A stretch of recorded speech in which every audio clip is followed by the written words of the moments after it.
Justin and Jai are a couple of guys who know they're gonna die, so they're biding time by consuming content and wasting their breath. It's a podcast called Amusing Ourselves to Death.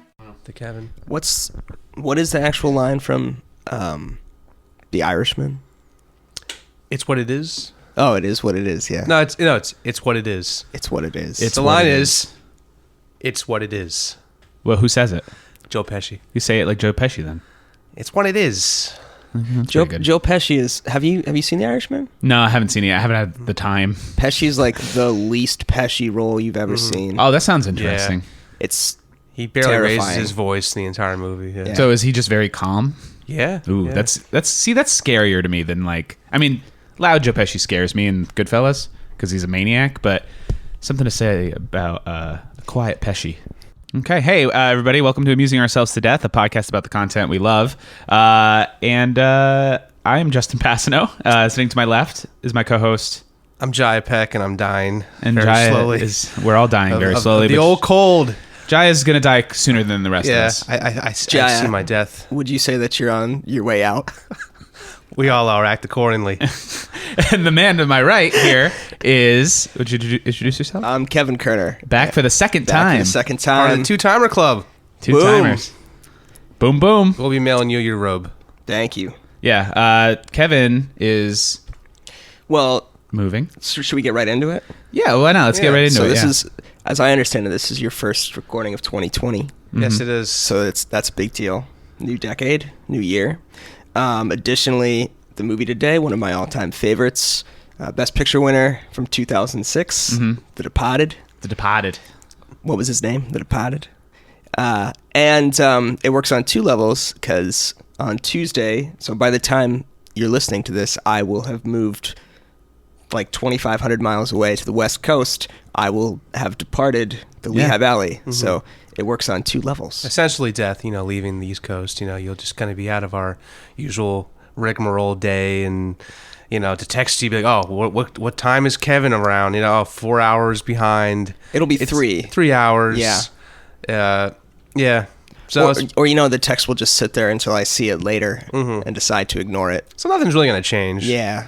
I mean, I use that excuse for not contacting my sister because she lives in France, and I got to figure out, is she like 6 hours ahead? And then by that time, she's probably asleep. Yeah, so it's why bother. Yeah. Why bother keeping in touch with anybody? She's probably asleep. Just go back to emails. You don't expect an immediate response from an email like you do There's a no text. read receipts on emails. I think we should Not go, anymore, we should go thank back. God. Yeah.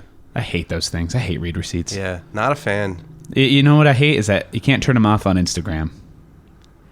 Oh, right. Anyway. Yeah. All right, well, that's just me. This is my opinion. The look I just gave you was one of...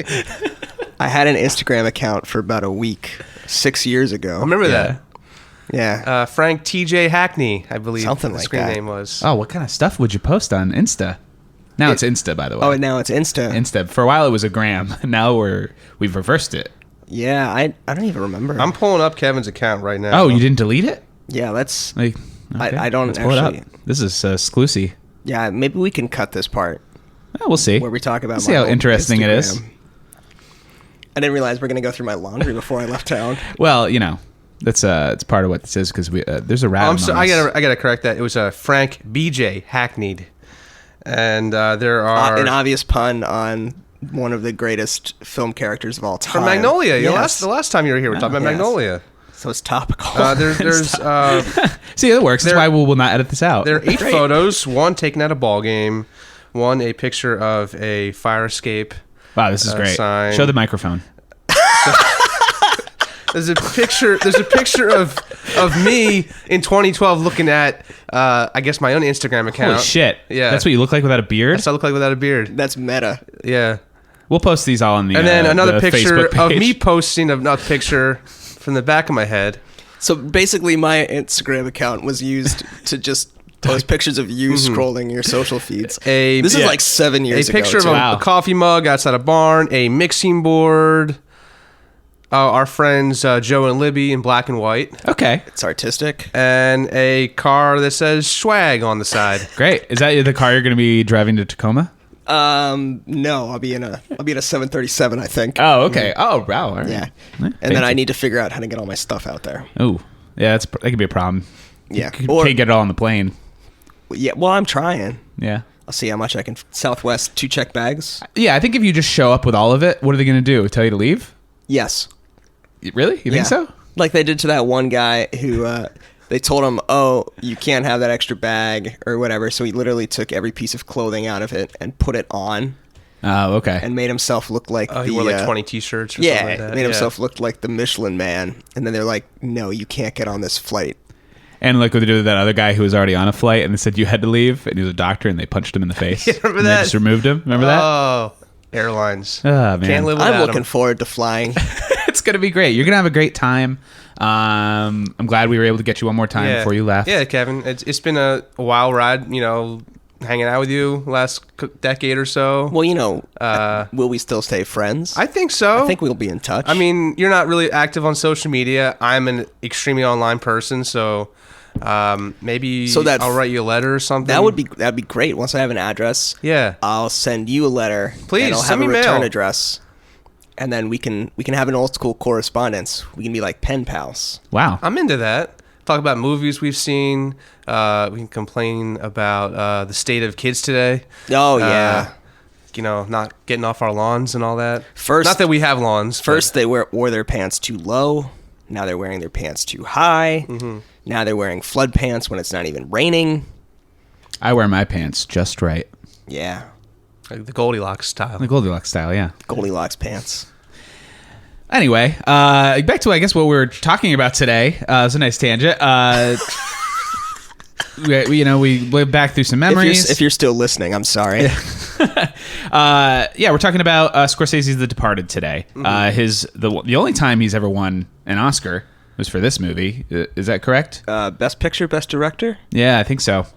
And it's a remake of a movie called Infernal Affairs. Have you ever seen the original? No, I didn't even know it was a remake. I was having a conversation with my friend Jamie, and he's like, "Oh, it's a remake, right?" And I was like, "I don't think so. I've never heard of." I was like, "I don't know." And he's like, "No, I'm pretty sure it was." And I looked it up, and it's like, "Oh, it's like a Hong Kong movie." Yeah. Mm-hmm. And I guess he never Trilogy. even saw it, and before he didn't watch it until he finished making The Departed. Or I think he knew of it after he signed on, but then he didn't watch it, which is really interesting. Because there's that one sequence in the film that takes place like in Chinatown, where Matt Damon ends up stabbing the delivery driver. That whole cat and mouse sequence outside the movie and theater. The way that's shot and how the colors just like sort of change on that feels very much like out of Hong Kong cinema. Just the way it becomes oversaturated and stylized with the overclocked shutter. And so it's really interesting. Maybe if he didn't watch it, it could have been that the editors watched it. Maybe Thelma watched it. That had to be intentional, plus like the fact that the Irish mob was doing that, the microprocessor deal with the Chinese mafia or the equivalent of the Irish mafia. Yeah. Yeah. Even if they hadn't seen it, I'm sure it was someone intentional to pay homage to the original source text. Exactly. It's always nice to do when you're Yeah. just, It's nice to be nice. I mean, he doesn't consider it a remake, though. He just considers it like its own thing. But he's like, "Oh yeah, I get it." And then I read that the guy who made I don't like that it's a pun, but Infernal Affairs, the guy who made that. I wonder if it works as a pun in the original language. I don't know. Is it a translation thing? Is it Mandarin or is it? Oh, I don't know. Yeah, maybe it works better, but it's just I don't know. It's funny. It's very 90s Infernal Affairs. Well, I mean, it was 2001 or 2002, so Yeah. at that point you're still basically in 90s cinema. Still got one toe in there. Well, apparently the actual title in Hong Kong is The Unceasing Path, and then Infernal Affairs was just a title they threw on for the American translation. When they distributed it overseas. The Unceasing Path is so much better. Unceasing Path. I like that. I don't know. It makes me think. Well, it's like they had to retitle Captain America as the first Avenger for that Chinese market. The first Avenger. That's the Chinese market, really? The first Avenger? That's why they put the colon?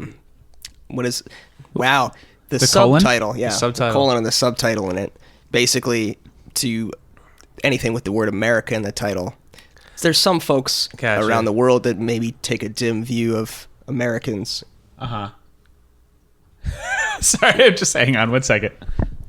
Yeah, okay.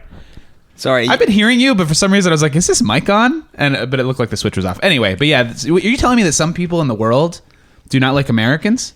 That was really good how you picked that back up. Yeah, After hey, I'm always staring at me creepily. Yeah. No, it's. I was reading NPR today, and it gave me the impression that some people just don't care for Americans. And by reading NPR, I meant listening to the Wait, Don't Tell Me year in review. Whenever. Oh, okay. Yeah. Little We should do what they do. Those guys are good. What do they do? The Wait, Don't Tell Me guys. Wait, don't tell me. Great. Leaving that in. All right. Do they do that? No. Do they leave just dead air on? Yeah, we're still figuring it out. New year, new us. We skipped the amusing aperitifs. We're all over the place. Jai's dying. I'm dying of a cold. New Year's. I'm about to get a He's cold. departing in his own way. It's kind of weird to get a cold around the New Year's because you kind of feel like when you get a cold. I mean, at least me personally, I kind of feel like death and just like I start questioning everything I've ever done in my life and what I'm about to do in my life, and because I really do feel like I'm having a contact high with the afterlife. And it's also the New Year, so like it's kind of that combination of I want to do all kinds of things. I want to start working out, eating better, dating, whatever, it is. But you've started it by having to lay low. Exactly, yeah. So it's kind of a weak start to the new year. It's terrible. I don't recommend it. Well, I found living alone when I used to live alone and being sick is a whole different experience because then it's like, well, what if this takes a turn and I do die? Yeah. Who finds me? Like I don't know. It's weird. It's nice to be taken care of, but when you're alone, it's like, I don't know. Like it's, could I die? I could die. Like I feel like your mind easily goes more. It does, yeah. That, so. Especially like if I don't have any work scheduled on Monday, then it's just like, well, I guess they won't find out until like Tuesday, maybe. Yeah. If I don't show up to a job or something like that. But it would be a full 10 days till anybody noticed. A cat would also eat your face, even though you don't own a cat. It'd find its way in here. Roger would find his way old back. Cat Roger will make its way back. You'll see the ghost of Roger before you. But I've also depart. what I've discovered I'm doing when I get sick is I just kind of retreat to like just movies of my childhood. Like I just rewatched all 5 Jurassic Park movies in the last couple of days, mainly because I can like kind of put them on and kind of doze off because I've seen them so many times, but also just because like it reminds me of that place of where I was as a child seeing these movies. Everything was nice and calm, going just that nostalgic feeling that just kind of makes almost the feeling of death more bearable. No, you don't feel well. Where do you want to be? You want to be home, right? You be on the couch, at home doing that. Exactly.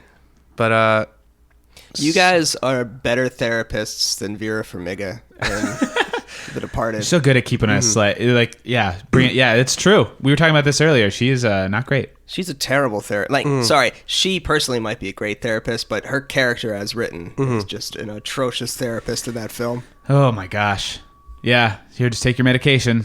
You started. See, I used to work at a private medical practice, so we'd have sadly a lot of people come in looking for drugs who didn't actually need them. It's because they were, the town I grew up in didn't have a lot of good mental health support, and there was a lot of people who would abuse drugs, and they would come in with their sob stories, and I would have to turn them away. So it's like it's instantly just like, and the doctors there would like they'd not take any of their shit, or they would maybe talk to them for more than a few minutes like she does. She like he breaks down and she just caves. Yeah. Immediately just caves, where it's like, no, he should have had to jump through a few more loops, or just like, yeah, all right, you don't want the 2 pills, then get the fuck out of here.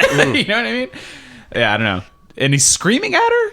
Yeah. Like, I don't know. I mean, if Leonardo DiCaprio was screaming at you, wouldn't you like kind of just drop all professional pretense and just like maybe just, all right, yeah, sure, come back in my life a little bit? Yeah, I would cave immediately. Yeah. Like, why are you in my house? Are you really Leonardo DiCaprio? You're this good looking. Like, you should be an actor. That's sometimes the thing I have a hard time when I'm watching movies. Like, if everyone's this good looking, like you think, why are they working these like kind of like this guy's working in a convenience store or like as a doctor or whatever, and you just kind of think like people would be telling them all the time, just go to Hollywood, kid.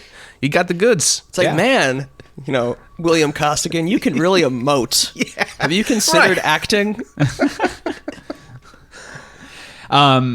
do we want to just get into the movie then? Yeah. I don't really have any aperitifs this week. A guy comes into this podcast against every ounce of self-reliance that he has, and what do? You send him out on the street to score smack. Yeah. We're only going to talk about this therapist scene. That is really... It's the 2 pills. It's a great scene. Not only that, there's a really subtle thing that they're doing with the editing that's, subtle with the sledgehammer. which is like they'll give you the sort of, they'll let you walk in the door of the scene, and then while the scene is still going, they'll cut to a flashback, which isn't really a flashback. It may have happened a few days before, and it just sort of, breaks up the momentum of the scene while still keeping it like topically relevant to the scene that's occurring. And they do that in the therapist scene, but I forget where we go back to right at the top of that. Oh no, it's him on the couch looking at the OxyContin. Yes. And looking at the pictures of his mom. So like that's actually, this gangster film is actually internalizing or externalizing the internal emotional states of these gangsters, which I mean, you could guess at, but they're always portrayed as just like either dumb or just like cold-blooded killers. You don't think it's like, oh, they're killing people. They're human beings, and I think that's cool that I wasn't thinking of that through Billy's eyes, we see that, the effect that takes on a person. Because, I mean, he grew up with that, but it seems like he rejected it. Yeah. Which was different than Matt Damon's character, where he grew up, like he didn't have, family that were in the mob, but then he kind of got into it by his own choice, whereas like Billy could have gotten into it easily because his uncle was into it, like everybody was into it, but he rejected it. He made the conscious decision. Yeah. I just had a thought when, honestly, speaking the words out loud, William Costigan sitting on the couch looking at pictures of his mother and taking OxyContin, that feels like a soap opera. Is this film camp?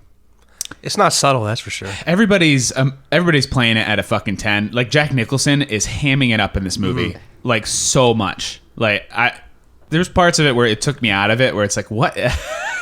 He's every other scene he comes out and he's just like covered in blood, playing with the severed hand, or Yeah. even like that one scene late in the movie where he's having a really tense conversation with DiCaprio, and then he leaves the scene, but Frenchie sits down and he sneaks back behind Leo and kind of shh, don't tell him I'm here, and he just kind of reaches for a cigarette and just gets in his face. I forgot my cigarette. Yeah, it's like he's going almost Joker, like Joker and Batman, where he's just dancing around. I don't know. It's. So are there any actors that are then taking this seriously? I feel like Matt Damon's character is, because he feels very wooden in this movie compared to everybody else. Like his character's so flat, but I mean, maybe it's just more subtle. I don't know. It's just like he just doesn't really react it's to funny anything. you describe. Sorry, I thought you were saying Mark Wahlberg. I was gonna say No, Mark not Mark Wahlberg's more Wahlberg. taking this most No. seriously. Yeah, and he's taking it seriously. Yeah. I think everybody's taking it seriously. I just think Matt Damon is maybe going for a more subtle thing. And I think he gets lost in this movie because everybody's Mark Wahlberg's character is he's fucking going for it in this movie. He's great in this. I feel like this is the best Mark Wahlberg performance I've ever seen of him just being serious. I mean, speaking of timing, this was made in 2005, 2006, and this movie could not, based on the technology used in this movie, I'm thinking the one scene where he's Matt Damon's text. They're both texting during the microprocessing On their flip scene. phones, yeah. On their flip phones, using the T9 word, where they kind of memorize, what number has what letters, and how many times you push it, you get a C or a D. It's crazy And, that he did that and it's just in the pocket. of And his now hoodie. you couldn't have done that 5 years before, or you can't really do that 5 years after with smartphones. So Yeah, it's really interesting, a chronological lock into it.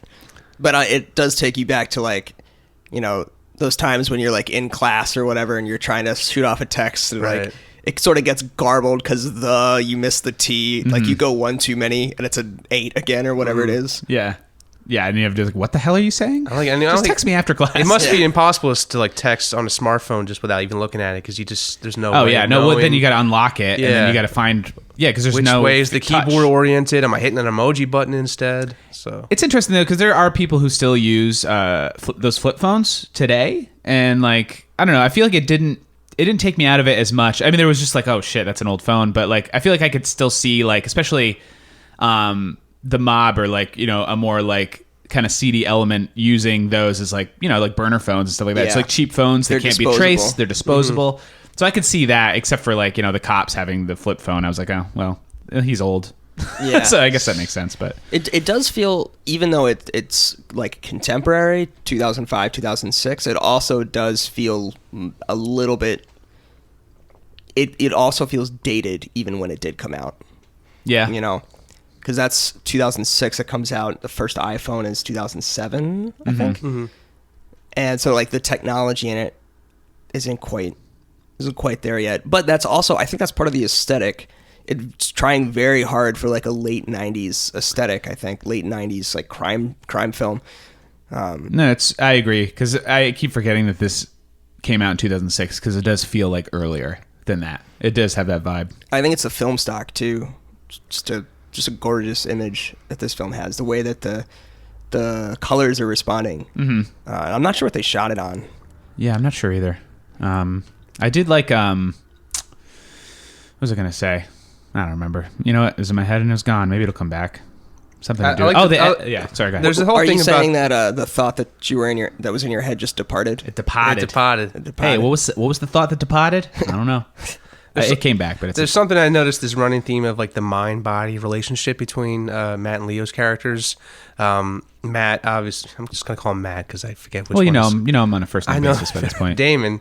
He's obviously I'm glad you did it. He's wearing a white hat, but he's also secretly working for like the quote unquote bad guys. And there's this whole thing where like it's very subtle, but like he's having these like erectile dysfunction problems. Oh yeah. Vera for me goes like, oh, it happens a lot, nothing we're worried about.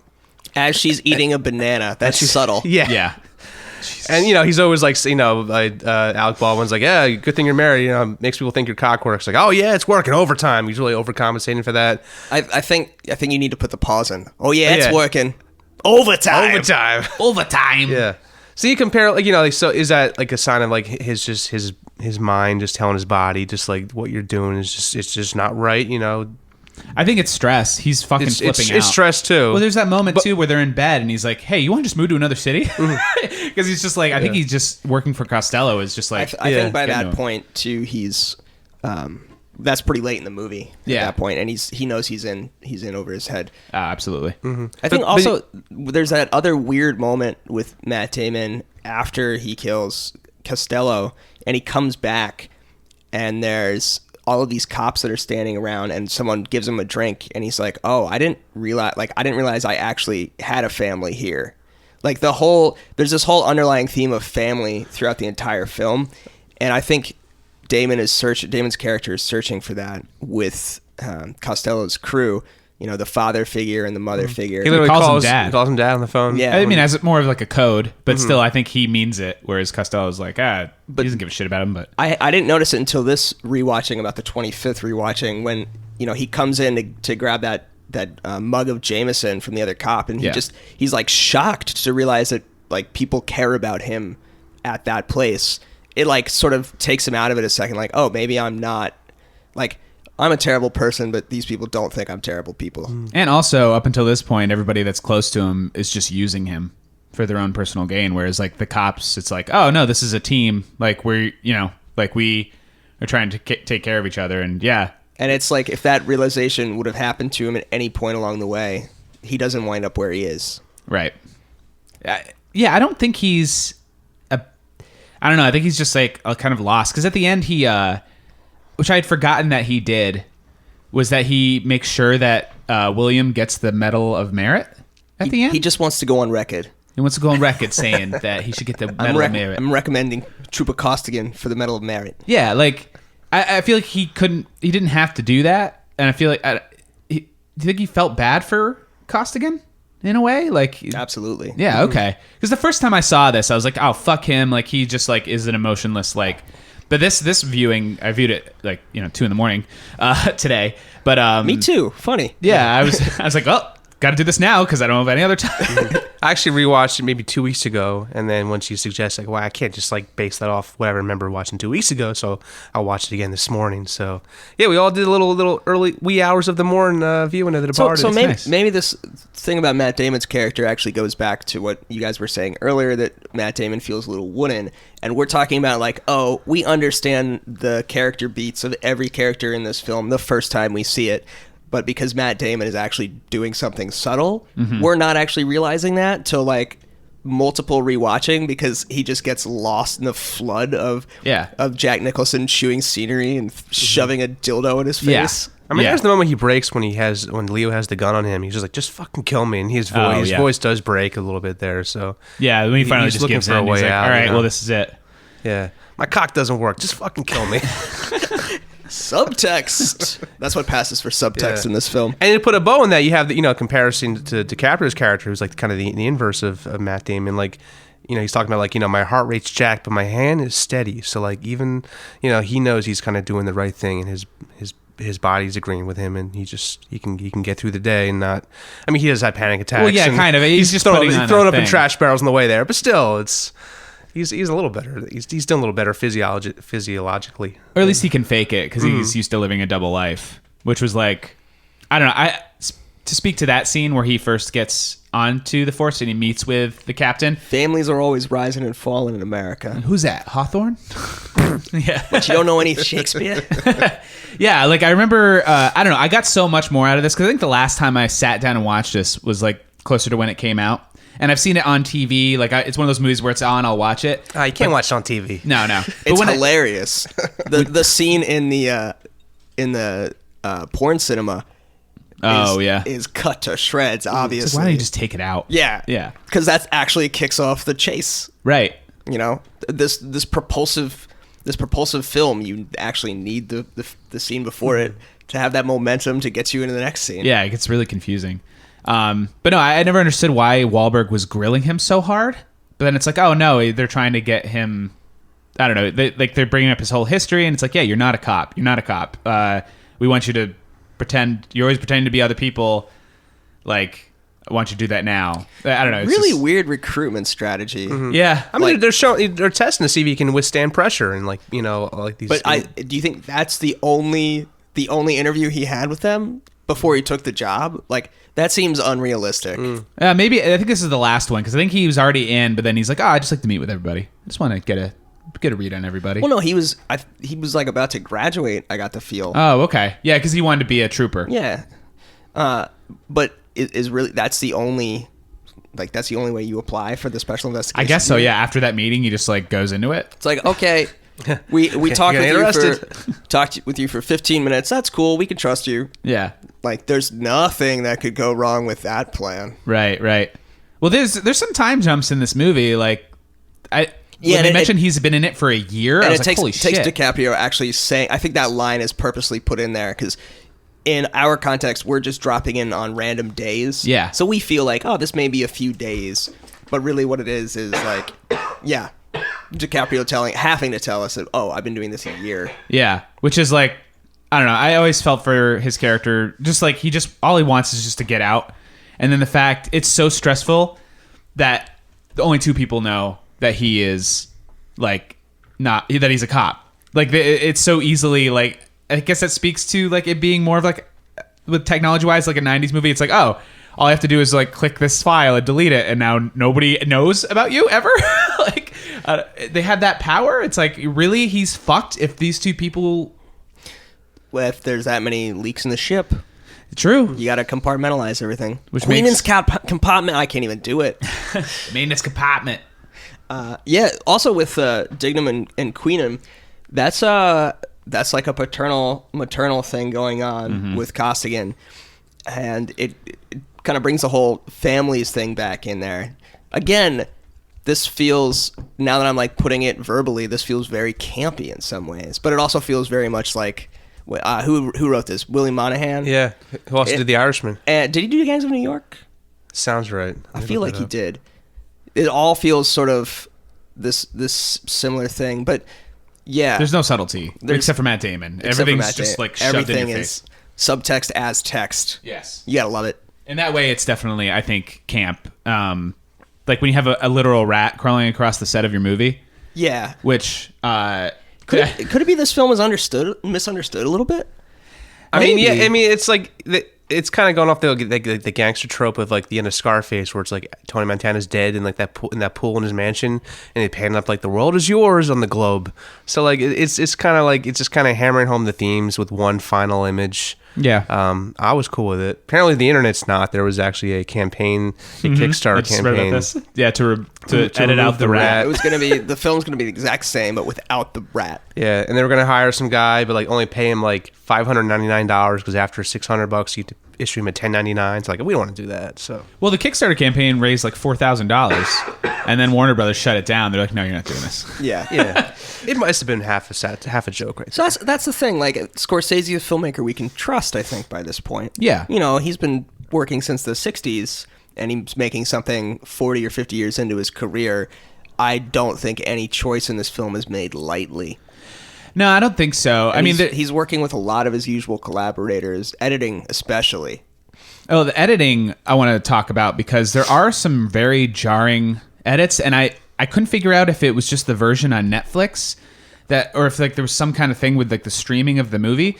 But there were some scenes where the audio, like there's one specific scene where somebody gets, I think Leo gets in his car and drives away, and then the audio of the car driving away bleeds into the next scene, but then clips. It's like they almost like they didn't cut that little sliver of it before the new scene entered.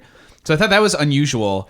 That might just be a latency thing. It might be. That's what I was thinking. I was like, this However, is really weird. A lot of the musical cues in this film, instead of fading them out or like letting us relax in the next scene, like that first shipping up to Boston cut, Yeah. That's a hard cut. Yeah. When his aunt opens a screen door. Oh, right, yeah. So, I mean, I would not put it past me for them to be like, oh, we're just doing hard cuts because we want to jar you and just keep you rolling forward and never really give you a chance to catch your breath. No, absolutely, yeah. Because it puts you in the characters don't, especially like William and Matt Damon's character. Yeah, there's like it's kind of towards the middle of the film where like Leo Sergeant Sullivan. How do we forget? Originally going to be played by Brad Pitt. Colin Sullivan and Tom Cruise was the original choice. That would be a movie. That'd be a whole different movie. Now that would be a movie. That would be a movie. Yeah. What were you gonna say? The editing, yeah, it is very like kind of like erratic in a way that kind of keeps you on your toes. Like there's a scene towards the middle of the film where like DiCaprio's he's a bunch of like ride-alongs with Frenchie like beating guys up and shooting guys. There's like very quick cuts of just like blood splatter and some guy kind of like winking at him. And but it's not quite a montage. Yeah, it's like it's just kind like of a half montage. Like it's the horrible moments he's having to endure. Yep, kind of leads up to him going to see that with the worst therapist in the world. Shoots Jimmy Bags. Hey, Jimmy Bags! Hey, Jimmy Bags! Jimmy Bags! Let's go for cigarettes. He knocked out 2 teeth at Jimmy Bags. Yeah, who's also an informant. Yeah. Apparently. Everybody's a fucking informant in this movie. Especially Matt Damon, who goes on to star in The Informant. Yeah. So also, by the time we get to the end of the film, they're dropping frames in the cuts.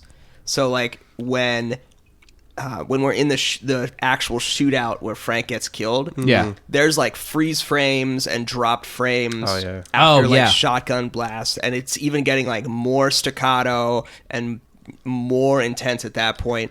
And then you even get to see the phone call between the first phone call between Sergeant Sullivan and William Costigan, and there's jump cuts as he's cleaning up all of his stuff, and it's all one shot. You can tell it's all one shot. There's like no reason to make these jump cuts except for the fact that like we're inside William's mind at this point. Like this dude's a cornered rabbit and he's got nowhere to go. Hopefully they don't string the rabbit up at the 5 points.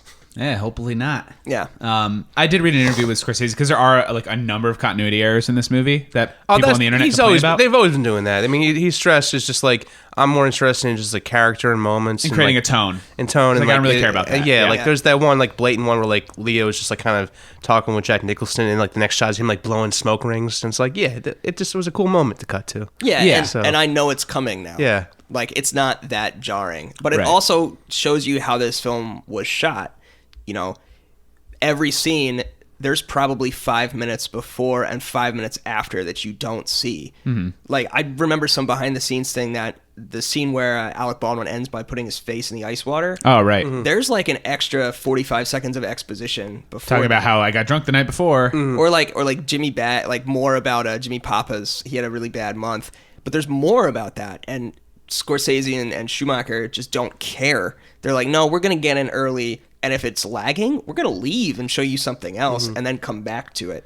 So it's this weird, like, propulsive yet cyclical editing technique that I think kind of starts to kick off, that and like Batman Begins, I think, are right around the same point of time. And they really start to kick off this new sort of like propulsive, circular editing technique that's sort of was in vogue through the Chris Nolan and Chris Nolan knockoffs through the late 2000s, and I guess through last decade too. Yeah, audiences have slowly been getting acclimated to new ways of filmmaking styles, and you think back to like the early as a film, it was like just such a linear story. It was like just the fact of like showing like a horse and then cutting to like a barn, like just that would just kind of suggest like from the classic film that's Horse where Barn. It came from. Yeah, the classic Western horse barn. Just the effect of a cut, that people were still you kind of teaching like we see this Lumiere cut brothers. that means that this thing takes place next, and this next shot takes place after that. It was actually there was a Lumiere brothers, so it was actually French. So it was Cheval Maison. Cheval Maison. Yeah. That's one of my favorite westerns of all time. Yeah, The part at the end 1896. when the horse sacrifices himself for the rider, for the sheriff. Yeah. Oh my god, so great. And then the horse goes in the maison. Really want to do an episode on that movie. Cheval Maison. Cheval Maison. Yeah. Let's do it. I'll add to the list. Cool. Horse House. Yeah, it's the movie. It's the first French western I there heard, ever was. I heard Zack Snyder's remaking it. Oh, really? Yeah. Oh man, I heard he's not going to watch the movie before he remakes it though. Or read the original graphic novel. Yeah. Oh man, I can't wait for some nice slow mos of a horse though. Yeah. Because I feel like a lot of horse scenes I see in movies are very quick. They cut away very quick. I want to see like slow mo horse. Anyway. Slow horse. One. So I never had improv training. You're good at it though. All right. Yeah, Yes, and Yeah, no, but you're very good at playing voice of reason, just like being like, "What the fuck are you talking about?" Let's see here. I had one observation at the beginning of this movie, is that did they digitally de-age Jack Nicholson, because he's in the shadows for the first 5 scenes of this movie? They just didn't turn a light on him. Just to. so yeah, it's all backlight and reflected light. And they're dyeing his goatee and his hair to give him a little bit more color there. And I think with that reflected light, especially, it's all from the bottom, so it's sort of cleaning up the shadows from his jowls a little bit. But it's really cleverly shot. And also, it's introducing, like, it works because, number one, he's got to be 20 years younger. And then number two, it works because it's like this sort of phantom in the background, the person controlling everything. Okay. Yeah, because there's a lot of those tight shots of just like from the back of his head. Like you just see you just see the person he's talking to, and it's like almost like when he does step into the light, I almost expected a weird digital thing, because I don't remember the beginning of this movie, but then it's like, oh no, it's just Jack Nicholson looking normal. Yeah. So, but yeah, I like that, like him coming out of the shadows, because it's like it's all flashbacks. Yeah, that's one of my favorite, I think, introductions to a film ever. It's like, oh wow, the Magnolia prologue and then the Departed prologue. Talking about the church. Yeah. Open up all that stock footage, which I think that feels like a first for Scorsese for a narrative film. Had all the real footage of like riots going on in Boston back in the 60s or 70s, interviews with people. Yeah, and that's puts hate in your heart. Yeah, that's the other thing with this film. It doesn't really care if you know the history, but if you do know the history, it really, like, it's trying to make a point, I think, about like clans and cultism and ideas families, of family, and found families versus forged families. Like, where do you belong? Trying to find where you belong, because he talks about the church, and it's like, oh, back then that was our collective. You just go to church, and it seems like he really hates the Catholic Church, like Costello. Like, I don't know. He does not like it as an institution. Yeah, because he doesn't he doesn't care for many institutions. No, he really doesn't. He lives outside of them, and as he said, he was smart. And some people call that a what does he say? It's a paradox. I call that a paradox. Yeah. Also You retroactive. do well in school, so did I. He's a self-made man. He didn't need anybody else. He made all the money he needed when he took that lunch money. He didn't need anybody else, but a lot of people had to die for him to get where he is. Yeah, to be the man that he became. They call that a paradox. I also really found, with all the recent comments by Scorsese about comic book films, I found like retroactively it was very funny that Matt Damon's character gets bribed by Marvel comic books as a young kid by Jack Nicholson. Oh yeah, he's like, you like comic books? Like just that's the way. I think it's the way the devil Wolverine. gets you. Yeah, Wolverine. Yeah. Like, is Costello? No, I want to parse out Scorsese's comments on Marvel films. Oh please, yeah. I don't think he's saying he hates comic No, book no, films. I didn't get that at all. He's just saying this is a business model. This is a ride. He's like, this is a ride. He's saying that, like, this isn't what I understand cinema to be, and this isn't what this isn't what I do.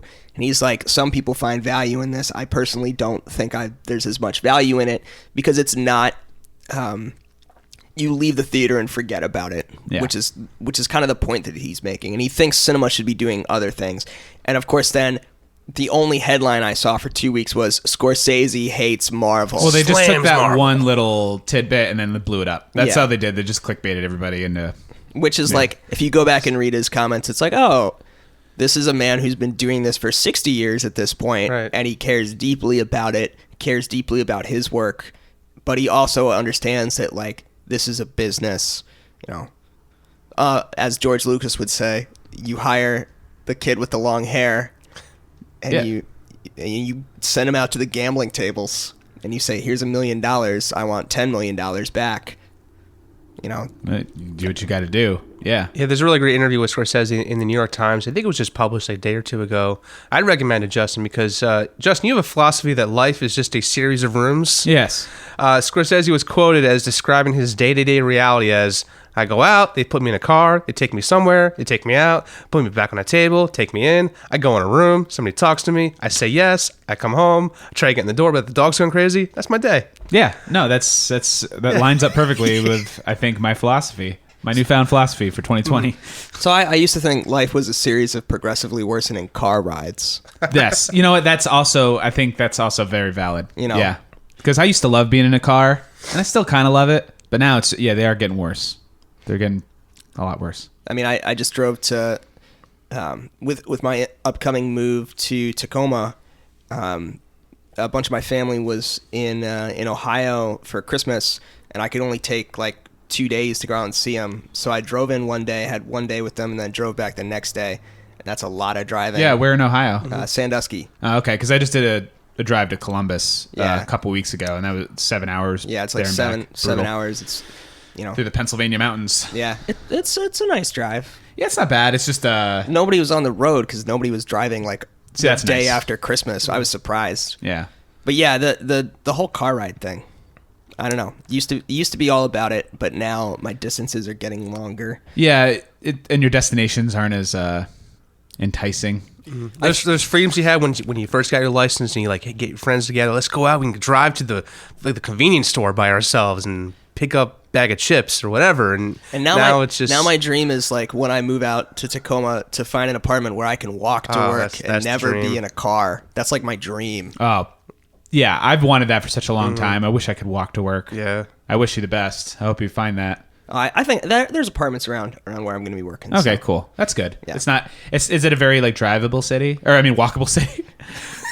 He loves cars. Yeah, he loves cars. I love cars to an extent. I think it's more walkable than here Okay. for sure. Yeah. And there's a little bit more of a public transit system. That's cool. But I've only been out there for 2 days before. Yeah. I've never been to Tacoma for longer than I was out there for a job interview. Hey, when I first moved here, I moved to Bangor in the Poconos. Banger? I hardly know her. It's a joke I heard for a whole year. Is that the only thing to do in Bangor is to make that joke? Also, take off your shirt and fight somebody in the CVS parking lot. I found is a fun thing. That's the first thing. I'd never been there before. Our friend found us the house there because our friend Jamie already lived down here, so she like house hunted for my friend Corey and I. And so I pulled into Bangor. I only seen it on Google Maps. I'm like, oh, all right, it's only like 25 miles from Bethlehem. Not that bad. Turns out pretty bad of a drive, like 45-minute commute to work, and it with traffic. But anyway, pulled into Bangor. The first thing we see is just two dudes with their shirts off, fist fighting in the CVS parking lot. I'm like, well, here we go. This is gonna be a good year. Fucking Bangor. But you could say that Bangor is a southie of Pennsylvania, and then you got Costigan living on the north side, half and half. Yeah, I don't understand the Tie it back in. Tie it back. I don't understand the geography is explained. Then again, I'm not from Boston, but I'm sure anybody who is from Boston would understand instantly what they're talking about as far as which projects are here and the sort of cultural and class distinctions that are going on there. I was already familiar with Southie because of Good Will Hunting. Matt Damon's character's from Southie, so I always just assumed it was like, oh, that's a more like maybe like not as affluent area of the city. It seems like there's a lot of crime, a lot of like low income family. I mean, some of that like lack of like kind of orientation, the geography could have been the fact like they didn't shoot a lot in Boston for this film. They've shot a lot in New York City. Yeah. So maybe you couldn't quite get as much kind of just Or knowing where you are. It's not. I mean, it's only important as far as you understand that Scorsese is telling you. There's a distinction between these two places. Right. You don't necessarily need to know where They're not are. going to show us a map. You know, you just need to know that like these two places are culturally and classed differently. And as long as you understand that, you don't need to know like the specific geography. As opposed to the town where it's like, oh, all these bank robberies happen in this 2-block radius. Thanks, Ben. Here it's like you got the big Golden Globe, the state building, House, yeah. and then you got 344 Wash, and that's it. That's it. That's the two locations. You know, And then some again, interior apartments. Not subtle.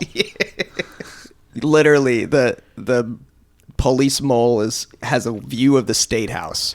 Not subtle. You know, it was really weird how the police mole, Matt Damon's character, had that huge mole on his forehead for this whole movie, and it kept getting bigger and bigger as the movie went on. Yeah, kind of like a Pinocchio mole. Yeah, like a Pinocchio mole. Yeah, the more he lied, the bigger it and got. DiCaprio had all the scenes where he just like came home with like a whole big pile of like brie cheese wheels and just started just like cutting them out in pieces and eating cheese. Right. He lived in that hole in the wall. There's a whole sequence where the owners are trying to catch him. Yeah. And, it seemed when he went to the doctor, was like, "Can you please get this tail removed from my ass?" You know. It's Yeah. just, And then there's that other one where he's cooking French food. yeah. Yeah, and that was the most bizarre of all to me. I know.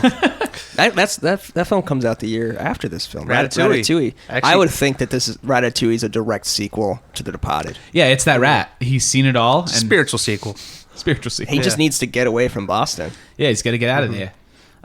Where does Ratatouille take place geographically? Is it in France? I think it's in Paris. France, Yeah, yeah. I just France. actually watched it the first time yesterday. So it good? Yeah. So a new city was good. Yeah. For Remy the Rat. Absolutely. Was it Remy? It was Remy. Okay. Voiced by Patton Oswalt. Well, of course. I thought his name would be Ratatouille. His name? No, he makes ratatouille in Ratatouille. Oh, his that's his dish? Yeah, Yeah. it's his dish he makes towards the end. But, Friggin' A. yeah. Speaking of pasta, there's a lot of twists and turns in this movie. Like character-wise, there's a lot of like double crosses and You deserve- a you just- rotini. I was going with Roltini as well. You deserve a round of applause for that. Thanks. Also, speaking of pasta, Scorsese takes on an ethnic clan that's not the Italians. Oh, The Italians are sort of the boogeyman in this. Like, they're relegated. Providence. Yeah. Principles of detection tell me you boys are from Providence. Yeah, Providence. I spent a lot of time in Providence. Like I bet I don't know. Now you're actually dropping your eyes without thinking about it. yeah, it's happening. But no, I one time, I think one of the last times I stayed in Providence, I had a friend there. I remember I went to Providence? bed. Providence. Providence. I was laying on the couch trying to go to sleep, and then I just heard someone get shot outside. I heard gunshots and then screams, and then an ambulance and a bunch of cops like sped by his window, and I was like, oh, all right. I was thinking of moving here. Probably not. That's a rough town. There's definitely an alleyway where somebody gets killed or like beat up like every day, and Gotta avoid that alleyway. yeah, Just don't go down that alleyway. yeah. No, you don't go. That's what. Yeah, and then yeah. It's walking around there a lot. It's like downtown's like all nail salons and like vacant buildings and banks, and it's like I could totally see that, and it's like being so close to Boston that a lot of I'm sure that is true that there's like a lot of mob connectivity there. The Italians, I guess, own Providence. I guess so. But usually Scorsese's playing in the Italian playground. Oh, right. And this time It's the Irish. it's the Irish. I guess Gangs of New York. It's New York. we got And the Irish Irishman playing. And well, afterwards. that's well after, and Right. you still have Jimmy Hoffa in that. Although technically, even though Pacino's Italian, he's playing an Irishman, right? Isn't Hoffa Irish? Wow, I'm there not goes. sure. I have a degree in American Studies. This is You should use it. Jimmy Hoffa, is that what you're referring to? Yeah. Oh, okay. I don't know anything about Jimmy Hoffa except that they can't find him. yeah. You'll find out what happened to him in Netflix's The Irishman. Maybe when I eventually come down with the illness that you have, I will have the You'll time have to 4 sit hours. down. Let's get into let's hear your Jimmy Hoffa theories. Where do you think he Theories? is? Yeah, I think who's the guy that Geraldo Rivera? Yeah. Who's looking for him? the mustache. Yeah, the mustache. I think that Geraldo Rivera is Jimmy Hoffa with a fake mustache on. That's my theory. Holograms and implanting information into brains by the CIA. So he never actually existed. Okay. Even back then? Back then, holograms. Wow. They're actually Wow. see, technology is actually like at least 30, 40 years ahead of what we think it is, and they've just been slowly like doling it out. It's like, oh, we got smartphones. So you believe we live in the Men in Black world? Yes. That's the yeah. That would explain why things happen so fast. Like they invented smartphones in 1998, but they just kind of held back the technology until 2007. Maybe they could hold back a little more. I would appreciate that. That'd be cool. Yeah, It's like just- Star Wars movies. Maybe have less over a period of time. Well, we'll get back to that. But I was more saying that human evolution, it's taken us how many hundreds of thousands of years to get to the point where like we're walking on 2 feet. Yeah. And we're clothing ourselves. And then technological evolution has done more than human beings have been able to do in like the past 20 years. How are our brains supposed to like? Oh yeah, no. Our brains are pretty elastic, but compared to like the elasticity of technology, there's no way we have any sort of survival or coping skills to deal with this. And I feel like it's making us insane, and I see yeah. it. Like social media has made me personally feel crazy, and I don't. Yeah, it's happened too quick, and we don't know the long-term ramifications of it, and it scares the shit out of me. It's I did notice something. This is a little off topic, but it's not quite social media. But I have this habit of like if I'm doing something that bores me, like if I'm watching something that bores me, I have my PlayStation there, and I can just fire up a video game, and I'll then play that for a few hours, and then go back to the movie or whatever. So in packing up my life, I was like, well, I don't want to pack up the PlayStation in case I want to play a video game. And then I was like, you need to pack everything up anyways. So I did. And then last night when I was watching this film, I like sat there for the 2.5 hours, and I think I took like a bathroom break, and I didn't have anything else to distract me. I'm like, oh, that was nice. yeah. Like, you know, just because the film ebbs and flows doesn't mean that like, oh, now I have to go shoot people on video games. Yeah. Or like completely distract myself. You know, it was a really interesting like, oh, this device, I didn't realize how connected or how like much it was sort of controlling my impulses and my urges. It's almost made the those quiet moments a source of anxiety and a thing to avoid instead of enjoying. It's weird. It's like imagine you're walking to your mailbox and you left your phone in your apartment. It's like, oh crap, introspection is coming. Yeah, well, you do that thing where you tap your pocket and it's not, your pocket and it's not there, and it's just Have you ever done the thing where you tap your pocket for your phone and it's not there and it's in your other hand? yeah. And then I go to find my glasses and they're on my head. Yeah. That's something else. I mean, You're driving your car, like, where's my car? Where'd I park again? Oh, wait, I'm driving. You ever drive a long distance and then get there and then you don't remember the drive at all? Yeah, all the time, it's kind of terrifying. You guys Almost- losing time? every day on the way to work. Yeah, I mean, to put a cap on this conversation, it's like someone described the times we're living in as we have like Paleolithic brains using medieval institutions and handling godlike power of technology. So, you know, you have all these like just those three kind of the distance between all three of those where they are and like the lifespan. It's terrifying and can only lead to bad things. Yeah, we'll see. We'll see what happens. Yeah. I thought it was cool when the guy gets thrown off the building. Not a lot of oranges in this movie. A lot of X's though. A lot of X's in this movie. I saw that anytime anybody dies, Scorsese put an X in there to homage to Scarface. Scarface was from that in 1932. Yeah, Oh, that Scarface. That's Scarface. Oh, okay. I Yeah. thought they I've never seen that Scarface. Me neither. I saw it years ago. Wait, I was think that I own it. was the Scarface I know and the Culture Knows a remake? With of the- Pacino? Yeah, Yeah. that's a remake. Yeah. Oh, I didn't know that. I guess I mean, everything's a remake. it's a remake, but obviously it's not about a Cuban immigrant Right. in the 1920s or 1930s. I think it's an Italian mobster, right, John? Oh, okay. Yeah, I think so. And not the from Batman the Animated Series, the doll that is the Scar, who's a ventriloquist. Oh, yes. Not that Scarface. Not that Scarface. Different. Okay. That's Yeah, the original deals with like Chicago gangland. Antonio Tony Camonte. So the guy's name is Tony, but Yeah. it's with it's directed by Howard Hawks. What city doesn't have like its own little mafia film? You know, Chicago's got it. Boston and New York. Is Bethlehem a city? Yeah, it's a city. It's a city. Apparently there was like a lot of like prohibition stuff going on around here in the 1920s. And then any sort of like, you're not going to get the mafia side of things, but the Wild West, there's always like warring clans, and it's sort of the same idea. Mm-hmm. Yeah, I'm sure. I'm sure there's stuff happening for sure. But yeah, it'd be interesting to see more. I don't know. Yeah, as far as major cities, does LA have one? Just the cops. Like an Yeah, LA it's just crime cops, yeah. film? Like the mafia. Oh, like, you're yeah. speaking like what city doesn't have like that little kind of mafia? I mean, I'm sure film? there's presence of all the gangs in every city, really. A lot Yeah. of cartels everywhere. Yeah, but as far as a film depicting that stuff, I guess not in LA. LA is LA mostly the cops. Confidential. Yeah. And the CD, like the porn Just industry. watch The Shield. That goes through the gamut of all the different gangs, all the fictionalized gangs. I recently encountered a theory that said, there's this idea that you're either cops or you're criminals. I'm not actually doing a callback to the film, but no, there's this idea that if you're born into a crime family, you're just a member of that crime family and you continue to like perpetuate living this lifestyle. However, in this country, there's actually this sense of people turn to crime in crime families at sort of like at their inception, when they first arrive in the country, because institutions don't support them or their ethnic group.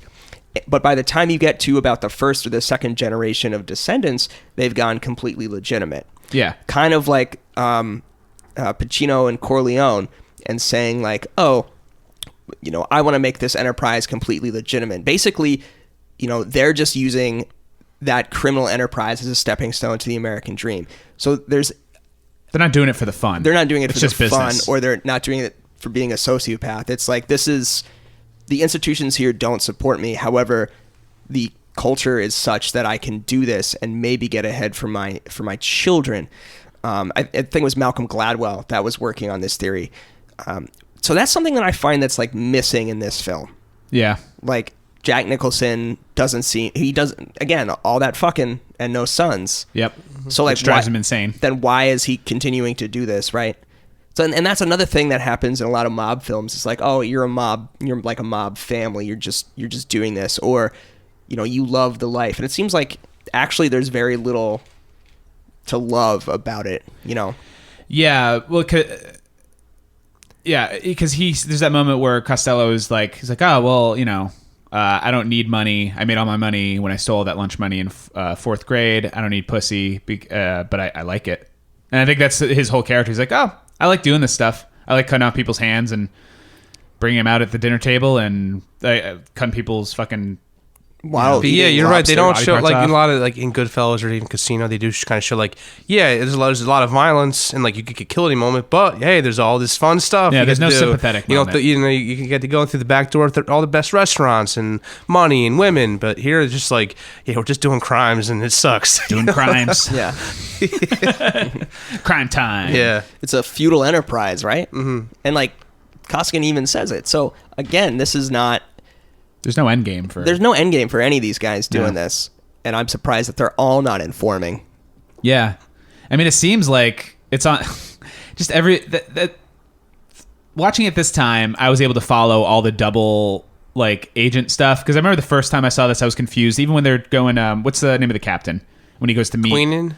Yeah. Then he's like, I need to meet you now. So he goes to the rooftop, and then Damon sends the cops after him. There's one, I remember I think the first time I saw this, I was confused. Like, wait, who are the cops and who's the mob at this point? Like, it's just a bunch of dudes shooting at each other. Mm-hmm. And like, That's the Hong Kong version. What's the difference? I've seen it like once. Oh. And it's I remember very little of it, but I remember it was like, because I'm reading subtitles and I'm trying to follow the plot that I sort of know already, but it's super stylized, and I'm like, I don't know who is who, but not in like a Wong Kar-wai kind of way. Right. In like a completely like, I can't parse this out right now.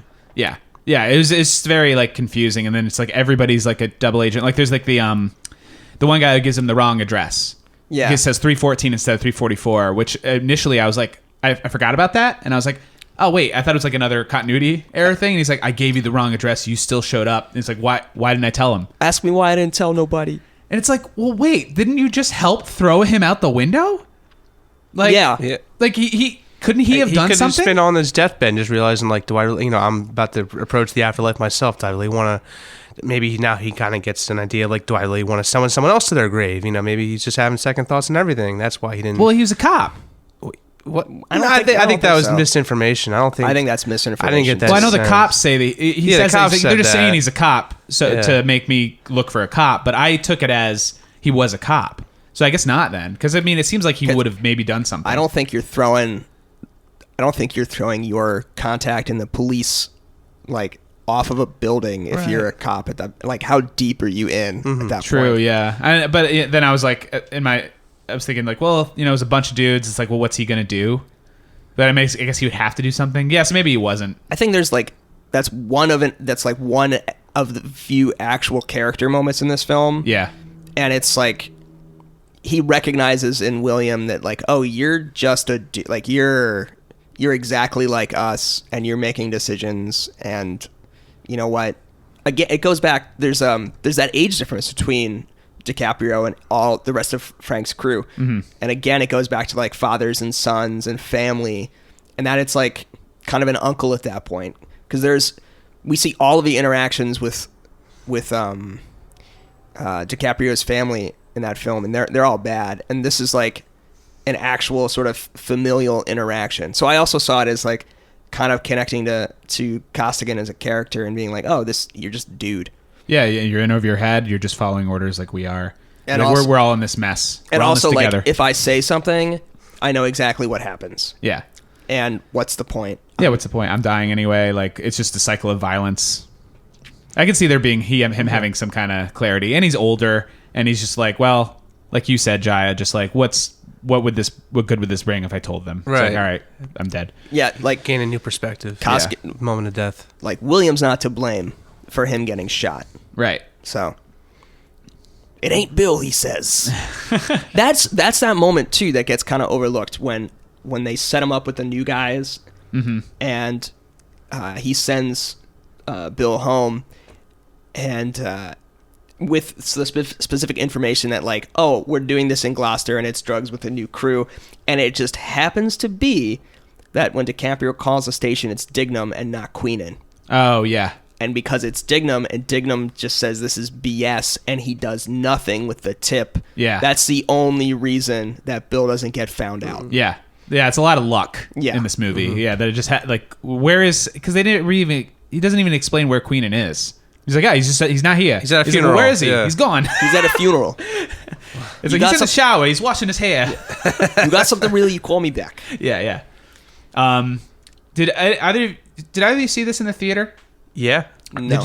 Yeah, Okay. I saw it in theaters. Did you see it like pretty close to opening night? Probably, yeah. This came out in the fall of 2006. I was a sophomore in college. When Dignam showed up at the end, did the audience flip out? I'm sure they did. I don't recall. In my mind, watching this specifically, again, yeah. where they cut to that shot of his feet, and then it pans up, and it's fucking Mark Wahlberg, who's been gone for like the past 45 minutes of this movie. I feel like people would have been like, oh. Yeah, I think you kind of knew he was coming back. Like once he just took that leave of absence, like okay, obviously he's not just that wasn't his last scene. You know? 2 weeks. He's been with so pay. yes, 2 weeks with pay. World needs a lot of bartenders. He's a nice guy. Don't don't use this first interaction as a Yeah. Mark Wahlberg was like a big proponent of like making a sequel to this film. Really? Yeah. Like That's weird because I guess he and Scorsese didn't get along at all through the whole filming of this. Okay. I don't think Wahlberg's idea of a sequel has anything to do with keeping the director around. No. He's like the only one surviving out of one of the main characters. Well, yeah, they wanted to surviving. make a movie of his. It's like following him now. Yeah, and he's like taking down There's a everybody. quote of him talking to Empire Magazine. It's like, yeah, they're talking about bringing in De Niro to play a senator or a congressman. The corruption obviously goes deeper and high up in the ranks, reaching up to the political chain. That'll be fun. And if it's a success, they'll do a prequel, bring everyone back, make it a trilogy. Yeah. Make it a trilogy. Yeah. No. I mean, I feel like Wahlberg's got a pretty good business sense. Mm-hmm. So there's a reason you put a quote like that out there. Absolutely. He's driven. Did you see that thing a few years ago? It came out like his schedule. Yeah, he goes to bed at like 6 p.m. It's like family time, prayer time, food, sleep. Yeah, it's like all in like 15-minute increments. It's like he wakes up at like 3:30 or something. Yeah, and then out. there's like this one like 4:15 to 4:40 golf. Yeah, that's every day. Yeah. You got it's pretty good. We should combine Mark Wahlberg's schedule with The Rock's diet. Oh yeah, and like just the amount of cod oil we'll consume, and like the 15-minute intervals of golf. Like, I don't know if I could even finish one hole of golf in 15 minutes. I could barely finish mini putt. Yeah. Within an hour. I think we should Morgan Spurlock this. We should all live as not Matt Damon, but Mark Wahlberg for a week. I'd be down a little experiment. Yeah. Yeah. I mean, yeah. It'd be funny. 2:30 wake up. Jesus. Yeah, go through it real quick. Okay. Typical. So this isn't every day. This might just be like 3 days out of the week. Yeah.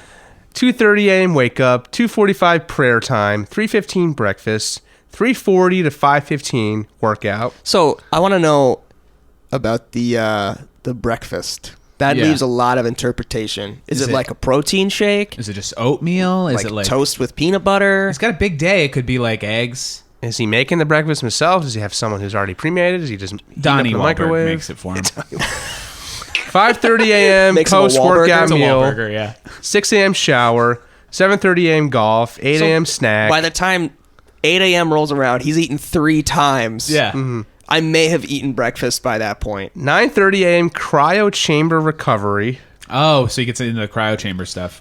Yeah. 10:30 a.m. snack. 11 a.m. family time meetings, work calls. 1 p.m. lunch. 2 o'clock meetings, work calls. 3 o'clock pick up kids at school. 3:30 snack. 4 o'clock workout number 2. 5 o'clock shower. 5:30 dinner / family time. 7:30 bedtime. What do these snacks do? Is it like a handful of almonds? Is it like a Kind bar? I don't know. I feel like it's a pocket thing. I could see him taking out a He's Luna bar. just like a compulsive eater, but it's just like dried broccoli. Yeah. See, I got to take qualms with, like, what if he's working on a movie? You know, that he can't have that kind of schedule. do that. Yeah. So this must just be like when he has like time off and like. This is his fun. Yeah. This is This is fun. when he can cut loose. Yeah, but if he's on location doing like fucking Pain and Gain 2 or whatever, you know, he's not doing that kind of thing. Yeah, this feels like the schedule of somebody who's compulsive. This is just like some Instagram post he made, and I'm sure, you know. Social media is not our real lives, apparently. Apparently, yeah. Why? We're talking about a film that's like almost 15 years, 14, 13 years old. Yeah, 15. 14, yeah. No, it'll be 15 next year. Yeah. And when we last spoke, we talked about Magnolia. It's a 20-year-old film. Mm-hmm. And why is it that all of the conversations revolve around technology that didn't exist then in the film that we're talking about? I don't know. I think it's because technology is moving so quickly and it's just on our minds. Yeah. It's so jarring to see a flip phone now. What movie did we... I think we even covered it recently where the technology like freaked me out, where I was like, holy shit. You and I had a conversation about it. Well, I'll cut this out because I can't remember. If I remember, I'll bring it up. It was... A podcast we did? Yeah, I can't remember if we did an episode on it where I brought it up. It was a movie we watched, and then it was like not that long ago. Fuck, I can't think of it. Shit. It was like somebody pulled out their phone... I feel like it was... No, it wasn't Keanu Reeves. It wasn't a Keanu Reeves movie. Oh, it was like... An action movie or something? It's going to drive me crazy. It was like a smartphone, but it was kind of like... Was it an Iron Man? Where he had like... Yes, Iron Man. Yeah. Even like the technology. Where it's Yeah, like, an Iron Man 1, yeah. This is Tony Stark's like phone. So you think it's going to be this crazy... cool phone, Mm-hmm. but even then, because I've been rewatching all the Marvel movies and like continuity, so I watched Iron Man, and it's a flip phone. It's a flip phone. That's it's actually like not. It's one of the. I'll give that a small piece of credit to sort of the Marvel universe for that.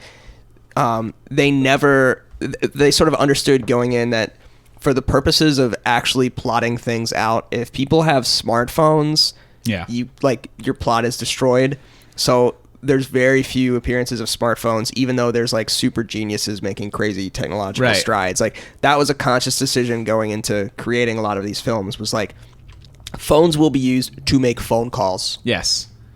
It's just every movie now, it's like they just have the hologram thing where they just like touch the air and like move like just weird shapes around. We'll be posting the video of this online. Yeah. They just do Skype calls. Yeah, just Skype calls, Skype yeah. /VR /hologram calls. What if social media existed in The Departed? Do you think Costigan would be... do you think like, we got to get you a fake all kinds Facebook of drama account? and cat and mouse games involved with, like, you know, getting tagged in photos and untagging those photos or friend requests. Instead of that scene where, like, when he's got... he sees Matt Damon's character, Sullivan notices the camera in the Chinatown chase scene, and then he tries to like look at that footage to try to get William's face. No, and then he's just like looking at the geotagged Insta posts from the night before and being like, oh, there we go, he's in the background, got him. Yeah, there he is. And then we're in, like, every photo was like a deep fake. You know, is that a real photo? Is it what's reality anymore? Yeah. That's somebody theorized that back when ISIS was kind of a real threat to the region. I mean, it's still a threat to the region, but in order to, you could spend like millions of dollars, hundreds of millions of dollars, putting boots on the ground and working at, preventing using a military option to prevent the spread of ISIS. However, they realized it was going to be super cost effective to just start catfishing them, mainly being what ISIS recruiters were doing were like trolling social media to try to find recruits who displayed some sympathies, and they would work to radicalize them. And what some people theorized was like, well, we could literally just have a bunch of people in a basement somewhere tying, because we have a lot more resources than they do, and we can just tie up all of their time and their resources and like figure out who they are basically by catfishing them. Mm-hmm. And for every one recruiter that's recruiting like an agent or somebody who's just wasting their time, that's one person that doesn't get recruited. Right. So basically you cut off their supply there. Yeah. So that's what The Departed is, if updated to today. It just cops catfishing criminals. Just a bunch of guys in a room Actually, catfishing. I need to trademark that title: Cops Catfishing Criminals. Cops catfishing the CCC. CCC. Coming to True TV digital streaming in 2022. Yeah. Yeah, write that screenplay, man. Yeah, One page a get that day. pilot. Yeah. 1 page a day. Yeah. I already got the first one. Yeah. Fade in. Interior. Close up. Computer screen. Oh my gosh. It's all on the computer. It's all on the computer. It's all in the computer. Wow. Yeah, I guess I don't know. I'm trying to think of The only thing I really like, the one like the runner I love, the comedic runner in this film is all like the brief scenes with Nicholson's girlfriend Gwen, the redhead girl. He only has like there's like maybe like 3 or 4 scenes with her, and they're always just like 1 or 2 lines long, but they're so funny. Quiet practice. Yeah, quiet practice. You know, are you gonna fuck me now or fuck me after confession, or just I got a date with an angel? Just like these like little like kind of just like quick quips he has with her. There's like a whole other movie there, just like their whole like romantic comedy of their relationship. I'd love to see. Yeah. Yeah, I don't know. It's just I feel like there's maybe either there was more to it, or they even just maybe it was like a lot kind of improv they added on set. But yeah, Nicholson was improvising a lot in this movie. So I feel like some of that was just sort of like to give you a better idea of who Frank is, or just Scorsese having so much damn fun putting this on film, and also like, well, we got him here. It's Jack. Right. We're spending $90 million on salaries for this film. He's been saying this might be one of his last movies, and it pretty much was. He made like maybe 2 after this. Did you do Anger Management after this? Maybe Anger Management 2. Yeah. Well, yeah, it was the only time Nicholson. It was a big deal because Jack Nicholson never worked with Scorsese before. Right. And he hasn't worked with him since. And there's that one scene where, like, when DiCaprio first meets him, there's like that 2 shot of them in the bar. It's kind of like the old Hollywood meeting the new Hollywood, and it's almost like a passing of the torch. He literally hands him that torch, and then that rat goes by the screen. A little on the nose, yeah. Subtle. Little on the nose, yeah. No, yeah. The other thing I really liked was he tells Costigan that he's like, you'll never be a cop, and then he dies a cop, gets a cop's funeral. I don't know, I thought that was nice. It's like it was one thing, but then it's the other thing at the end. Yeah, you got me. Hey, it's like I'm a mob guy, or am I a cop? I don't know. Everybody's an informant.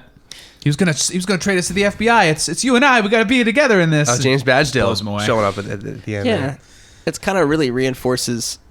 Yeah, every so often you hear the news story come out where it's like, we arrested this dude for trying to buy C4 or whatever, but then you read the next news story 6 months later when it's like, actually the dude that they arrested for trying to buy C4 was encouraged to do it by an FBI agent who was trying to work his way up a chain, but just picked some guy that had nothing to do with anything, and the FBI agent actually worked at somewhat radicalizing this dude. And it's like, with everybody searching for everybody else, there's always somebody pulling strings and manipulating. I mean, you get that DM in your Twitter, just like, hey, you want to do a 9/11? You're like, I got nothing else going on, right, so why not? Turn off the PS4. Yeah. Head outside. Do Do 9/11. oh, that's a callback. UCB trained right here. Hey, it's Right. $4,000 to learn how to do that. So, New York train, baby. Yeah. Chew. Oh God. What was I gonna say? I don't remember. It's gone. I mean, that's The Departed. That's The Departed. Yeah. Yeah. We I covered all the relevant parts, I think. I think so. I'm actually shocked I didn't just sit down and quote this entire movie. You know, I think we did pretty good. Hey, I'm the guy who does his job. You must be the other guy. I wrote that down. That was a good quote. I feel like that was a big quote that everybody was quoting when this movie came out. Yeah, it's kind of like you had one job. You know. Yeah. Yeah, they really go hard on that camera guy. They ask him a few times, like, did you put a camera in the back room? And it's like, you just fucking asked me 5 minutes ago. I told you I didn't put a camera in the back room. And then Baldwin's like, what did you do? He slaps him and throws him against like that Jesus Christ. chalkboard or whatever. Does Baldwin get to leave, does he get kind of have to take time off after that? Because we don't see him we don't really for a see little him bit, after that. except he's golfing. I don't know.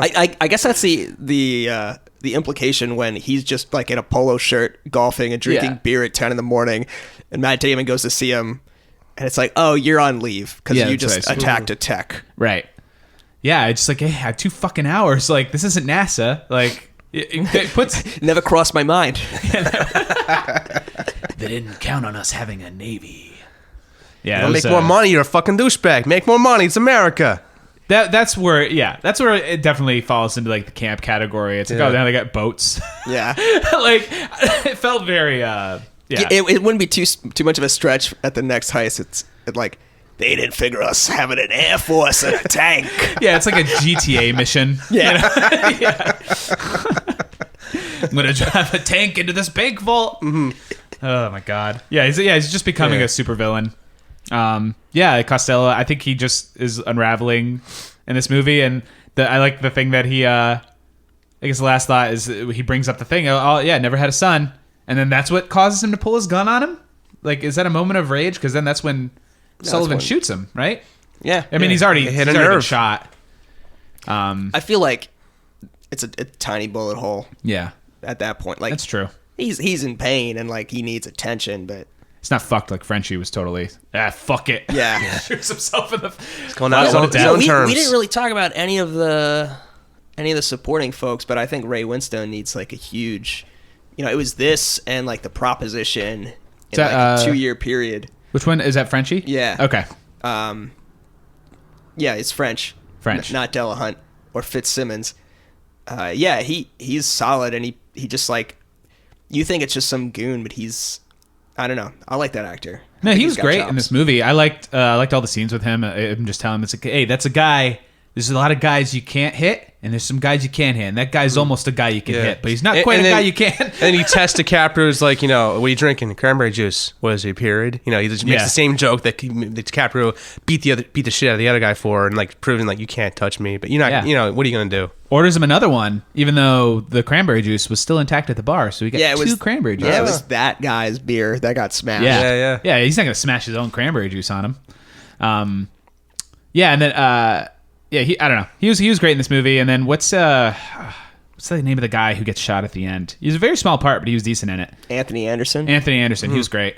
I liked him. He had a good 2-year run there. 2006, The Departed. 2007, Transformers. Yeah. He also played a baddie on The Shield for a couple years, like a leader of one of the gangs in L.A. And really, like, he was like a very menacing figure on that show. Like, he like was blackmailing one of the cops, and just you saw a different side of him. Now he's got a game show. I believe he's on that show, that sitcom Blackish on ABC.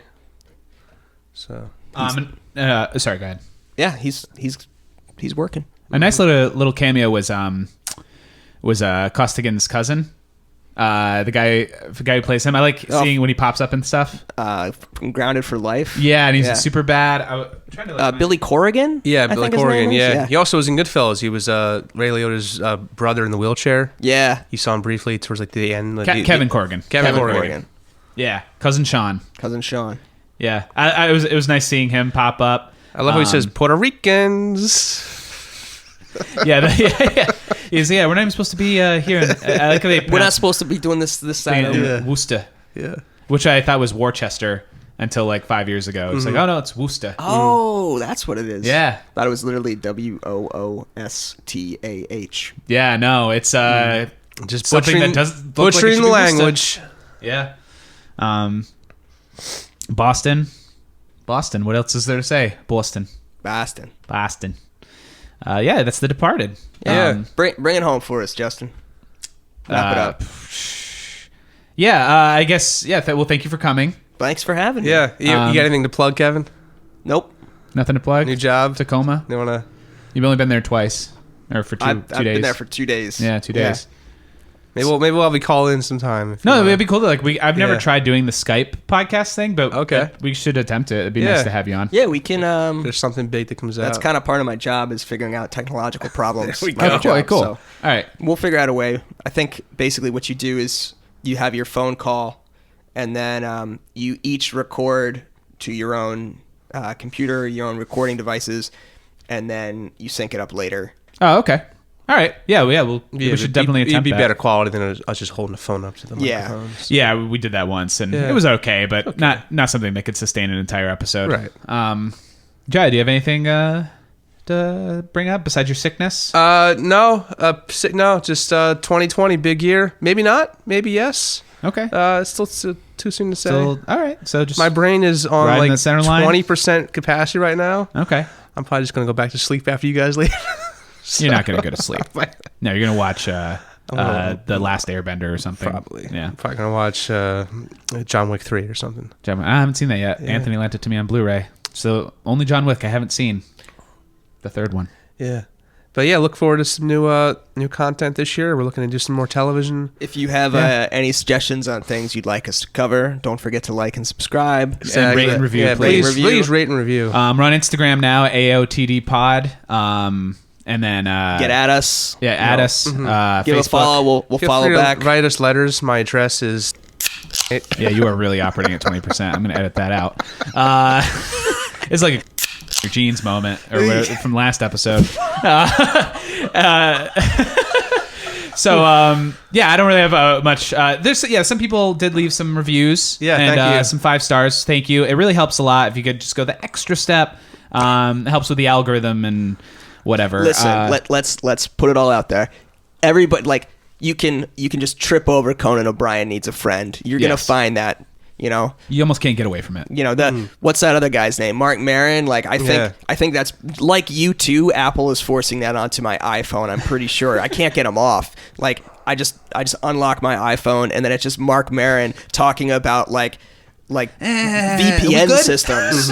For like 20 minutes. I'm like, Patent trolls. yeah, who's actually your guest today? No, but I don't forget to rate and subscribe. Yeah, it really does help a lot. And maybe we'll take one of your listener suggestions in a future podcast. I like how I say I'm talking like I own this thing. Hey, I'm just a everybody owns guest. it. Hey, we're like the Green Bay Packers. We don't have an owner. The town owns us. The people own us. You own us. collective This is your podcast. It's a collective. I know, that's great. Yeah. Yeah, everybody that's been on gets a share of the podcast. You signed Excellent. all that paperwork when you walked in. That's what that do was. not remember that, but okay. Yeah. Hey, you've been losing time. It's like a long drive. I like to think of this podcast as like a drive you won't remember. Yeah, so for those of you who are on a drive right now, I hope the last hour was enjoyable.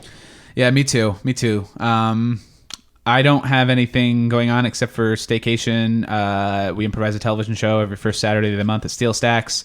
I don't really have many other shows coming up right now in the bank, but you can follow me at We Hate Your Hate on Twitter and on Instagram. We Hate YR Hate. You can follow Jaya at Jaya Peck. Jai Peck. I do have a show to plug. Okay. Coming up March 27th, Friday night, Sketchlahem, a new sketch comedy show.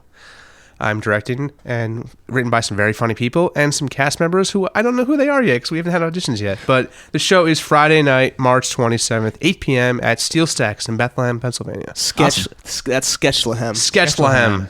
Well, I'm looking forward to not being there because I'll be in Tacoma. I'll send you the video. Thank Yeah, you. We'll Skype you in. Yeah. Skype me in. Yeah. And then the Steel Stacks Improv Comedy Festival. Go to steelstacks.org/comedy. That's coming up at the end of January. So that's about it. Thank you for listening. That was The Depotted with Kevin. Thank you, Kevin. Special guest. Thank you, Kevin. Thank you for having me. And we're going to end this episode like we always end every episode now with some words of wisdom from Jaya. Why don't you go ahead, Jaya, and close us out? See you. Oh, wait. Actually, we didn't have any seltzer, so we have to redo the entire thing. Oh. Okay. All right. Well, hang on. Let me Why- just cancel my plans real quick. Why don't we edit with Matt Damon's line from the end? Oh, okay. That's it.